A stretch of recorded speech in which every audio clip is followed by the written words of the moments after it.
हम लोग कल की कथा में सुने कि भगवान कह रहे हैं कि दुनिया में जितने भी भौतिक या चेतन पदार्थ हैं सब में मैं ही हूँ। और इसी को गीता में भी भगवान अर्जुन से कहते हैं कि समस्त विश्व की उपासना भगवान की ही उपासना है। अहम क्रतुः अहम यज्ञ स्वधा अहम औषधम् मंत्रः अहमेव आज्यम् अहम अग्निः अहम हुतम् पिताहम् अस्य जगतः माता धाता पितामहः वेद्यं पवित्रम् ओंकारः ऋक् साम यजुः एव च पिताहम् अस्य जगतः इस संपूर्ण जगत का पिता माता पितामह सब मैं हूँ। पिता अहम् अस्य जगतो माता धाता पितामह वेद्यं पवित्रम् ओंकारः ऋक् साम यजुः एव च। भगवान कहते हैं अर्जुन से कि सुनो,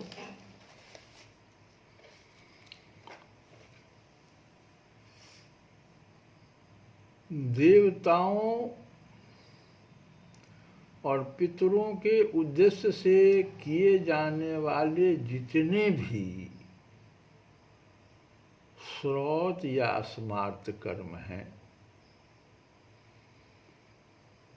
वेद वगैरह से जो कार्य किया जाता है, श्रौत अस्मार्त गृहस्थाश्रम में जो किया जाता है,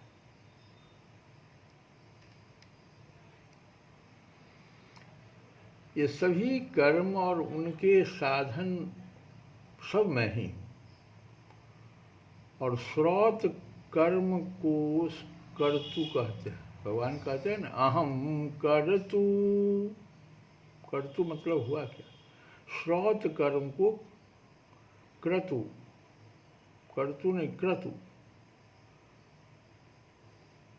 अहम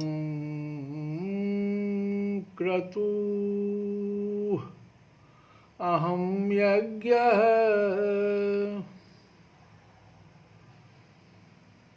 पंच महायज्ञादि स्मार्त कर्म यज्ञ कहलाते हैं।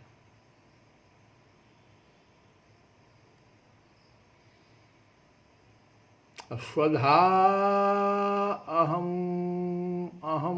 औषधम्। और पितरों के निमित्त प्रदान किए जाने वाले जो अन्न है वो स्वधा कहलाता है। भगवान कहते हैं कि ये क्रतु यज्ञ और स्वधा मैं ही हूँ, एवं इन कर्मों के लिए प्रयोजनीय जितनी भी वनस्पतियाँ हैं, अन्न है तथा रोगनाशक जड़ी बूटियाँ हैं, वे सब भी मैं ही हूँ। जिन मंत्रों के द्वारा ये सब कर्म संपन्न होते हैं और जिनका विभिन्न व्यक्तियों द्वारा विभिन्न भावों से जप किया जाता है, वे सब मंत्र भी मैं ही हूँ।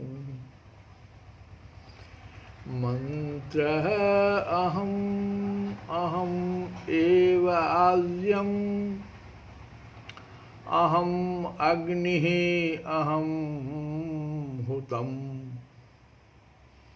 क्रतु मैं हूँ, यज्ञ मैं हूँ, स्वधा मैं हूँ, औषधि मैं हूँ, मंत्र मैं हूँ, घृत मैं हूँ, अग्नि मैं हूँ और हवन रूप क्रिया भी मैं ही हूँ। और तब भगवान आगे कहते हैं कि संपूर्ण जगत का धाता अर्थात धारण करने वाला, उसको धाता कहते हैं, एवं कर्मों के फल को देने वाला, पिता माता पितामह जानने योग्य पवित्र ओंकार तथा ऋग्वेद सामवेद और यजुर्वेद भी मैं ही हूँ।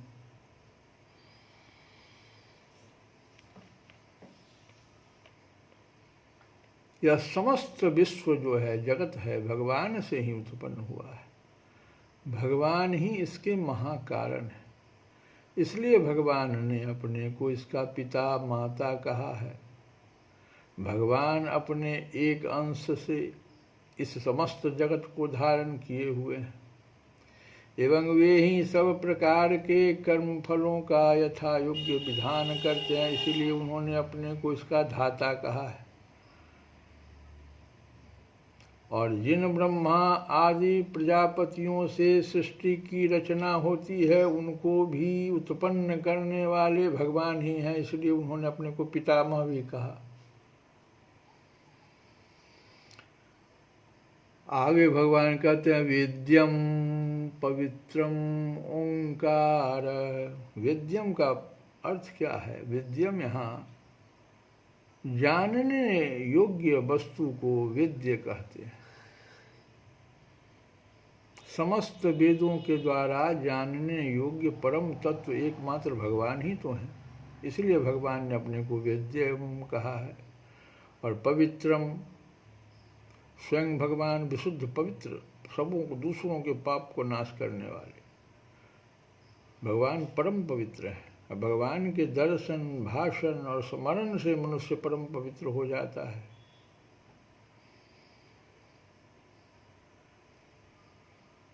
मंत्र भी है यत अस्मरेत, इनके स्मरण करने से मनुष्य परम पवित्र हो जाता है। इसके अतिरिक्त जगत में जप तप व्रत तीर्थ आदि जितने भी पवित्र करने वाले पदार्थ हैं वे सब भगवान के ही स्वरूप हैं। तथा उनमें जो पवित्र करने की शक्ति है वह भी भगवान की ही है। ओंकार भगवान का नाम है।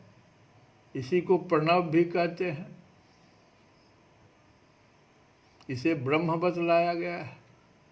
ऐसी का उच्चारण करने के लिए कहा गया है। ऋक् साम और यजु ये तीनों पद वेद के लिए आए हैं। तीन वेद के वाचक हैं। वेदों का प्राकट्य भगवान से हुआ है तथा सारे वेदों से भगवान का ज्ञान होता है। इसलिए सब वेदों को भगवान ने अपना स्वरूप बतलाया है। तो इस प्रकार से भगवान ने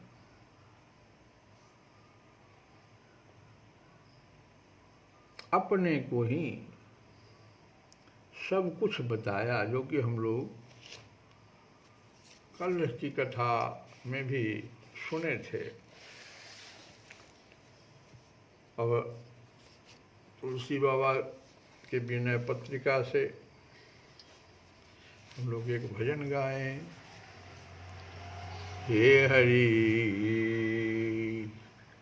कवन दोष तुहि दीजे, हे हरि कवन दोष तुहि दीजे, हे हरि कवन दोष तुहि दीजे। यही उपाय सपने हूँ दुर्लभ गति, यही उपाय सपने हूँ दुर्लभ गति, सोई निशिवासर कीजे। हरि कवन दोष तुहि दीजे, हरि कवन दोष ही दीजे। हे हरि, तुम्हें क्या दोष दूं, कवन दोष तो ही दीजे। तुम्हें क्या दोष दूं, तुलसी बाबा कहते हैं, क्योंकि दोष तो सब मेरा ही है। जिन उपायों से स्वप्न में भी मोक्ष मिलना दुर्लभ है, मैं दिन रात वही किया करता हूँ। तो ये दोष तो मेरा ही है। जानता हूँ कि इंद्रियों के भोग सर्वथा अनर्थ रूप हैं। इनमें फंसकर अज्ञान रूपी अंधेरे कुएं में गिरना होगा। फिर भी मैं विषयों में आसक्त होकर कुत्ते, बकरे और गधे की भांति इन्हीं के पीछे भटकता हूँ। जानत अर्थ अनर्थ रूप तमको परब यही लागे। तदपि न तजत स्वान अज खरजो, फिरत विषय अनुरागे। हरि कवन दोष तोहि दीजे, हरि कवन दोष तोहि दीजे। श्री कृष्ण गोविंद हरे मुरारे, हे नाथ नारायण